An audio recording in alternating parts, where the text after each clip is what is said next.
this chapter,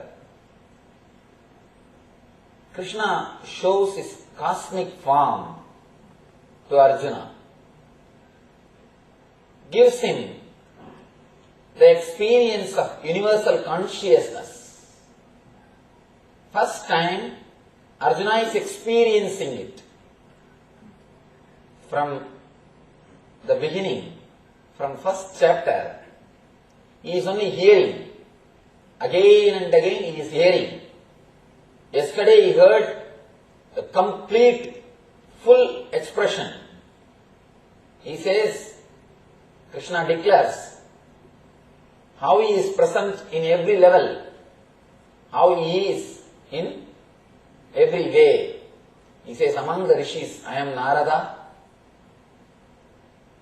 Whatever is best, I shine in that. Yesterday we heard all that declaration by Arjuna. Today he proves it by giving the experience to Arjuna, solid experience to Arjuna. See, the difference between enlightened man and egoistic man is only one thing. Egoistic man also declares, but enlightened man can give experience. Hiranyakasipu was thinking he was God, and not only he was thinking, he was telling all his citizens to chant his name. All of them are supposed to chant his name. Hiranyaya Namaha. They have to sit and repeat his name. Hiranya was also claiming he is God. Krishna also claims he is God. But what is the difference? Hiranya cannot give that experience. He will tell, either believe I am God or I will kill you. Either believe I am God or I will kill you. He can show, he can threaten people and make them believe what he says. Or he believes people believe in what he says, that's all. Hiranya also says he is God. Krishna also says he is God. But Krishna can give experience of that universal consciousness to beings. That is an enlightened being and an egoistic being. Both of them differ. How to find out whether somebody is enlightened or just egoistic? This is the scale. This is the scale. If he can give experience, if he can play with energy, then whatever comes through him, comes from him, is truth. Here, Krishna shows very clearly, he is everything. And beautiful chapter. This whole chapter, such wonderful chapter. In Bhagavata there is a beautiful sloka. Tavakatamritam tapta jivanam kavibirididam kalmashavagam Shravana mangalam srimadadadam bhuvigrunandide bhuridajana. This is Gopika Gitam.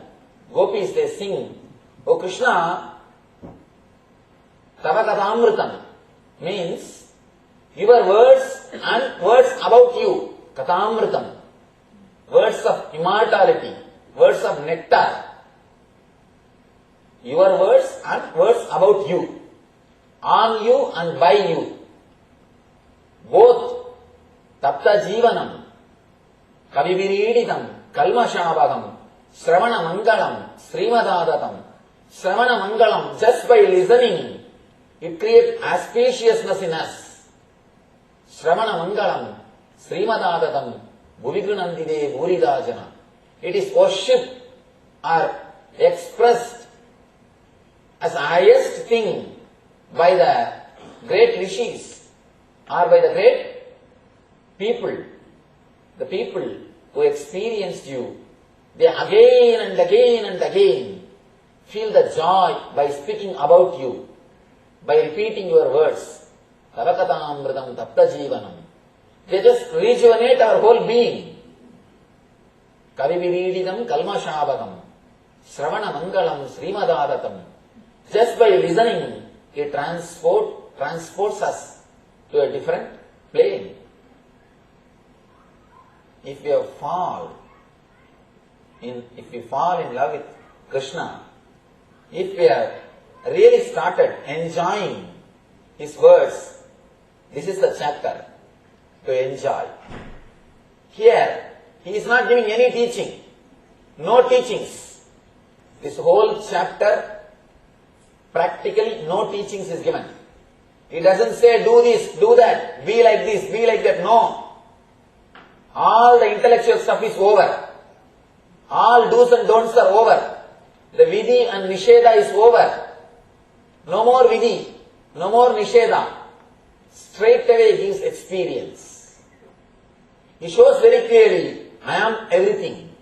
He shows clearly, Krishna explains, not explains, he just gives the experience of ultimate universal consciousness. He shows very clearly how he is present in the whole universe. And Arjuna experiences the whole universal consciousness. This whole chapter is pure experience. First thing we should understand, is it possible to experience universal consciousness? That has to be understood. Next thing, what is the basic need to experience that? Third, when experience happens, what happens inside our being? These three we will understand from this chapter, and such wonderful possibility to experience the Krishna as the cosmic window. Yesterday he intellectually expressed, I am the ultimate. I can't say it is an intellectual expression, it is an expression given to a person who is deeply in love. Please understand, Krishna can be God only when a person achieves the maturity of Arjuna. Not for everybody. That is why, as I was telling you, Krishna also declares the same thing, I am God. The truth should be declared only to a person who is qualified, mature. Only when you reach the level of Krishna, you experience the divinity of, only when you reach the level of Arjuna, you experience the divinity of Krishna. As I was telling you, when you deeply feel connected, even ordinary person looks like God, looks like divine. And Shiva says in Tantra, when you drop all your fantasies, you become Shiva and your wife becomes Uma. You reach the state of Shivatva and she reaches the state of Devi. It's a strange thing. How can you become enlightened with a normal life? Shiva says, live with your wife or husband, nothing wrong, but just drop the fantasies which you are carrying. When you live without fantasies, the other person looks like God. Be very clear, everybody is God, including you. But as long as you carry the frame or your own idea about God, you try to fix everybody into that frame. When they don't fix, you throw the person instead of frame. Now Shiva says, just throw the frame, you will see everybody as God. You will see everybody as divine. But what we do usually, we throw the person, not the frame. It is like cutting the leg for the shoe. Alter the shoe, not the leg. When you alter the shoe for the leg, you are intelligent. When you cut the leg for the shoe, you are doing the same thing in your life. You have an imagination how your wife should be, how your son should be, how your daughter should be, how your brother should be. You try to fix everybody into that imagination, into that frame, and you suffocate them. You suffocate them. And they get suffocated and they try to run away from you. That is why every single moment the other always suffocates you. Other always suffocates you. Why do you need your space? Why do we need our space? Because the other suffocates us. The other person has got his own frame. He is trying to put us into that frame. If you don't fall in that frame, you are a little bit chiseled here and there. And little bit this side, little bit this side, little bit this side. You are cut, chiseled. And small pieces are removed from you. That's what we are doing. Continuously we chisel the other person. Shiva says, when you are deeply connected with the other person, as he is, as she is, when you accept the other person as he is or as she is, immediately the other person, you feel like God. You feel such a deep divine relationship. You feel the other person is divine. First thing for that, you need to accept yourself as you are. You need to accept you as you are. Only then you can accept the other person as he is. Then naturally you experience a deep divine connection. And one more thing. When you continuously chisel, never think you will end your job. Never think you will end your job. You can never be happy chiseling the outer. You can be happy only by dropping your image. When you accept the other person, he looks like God. Same way, when you accept the whole universe, when you accept every being, the whole universe looks like God. Of course, this experience can be achieved in two ways.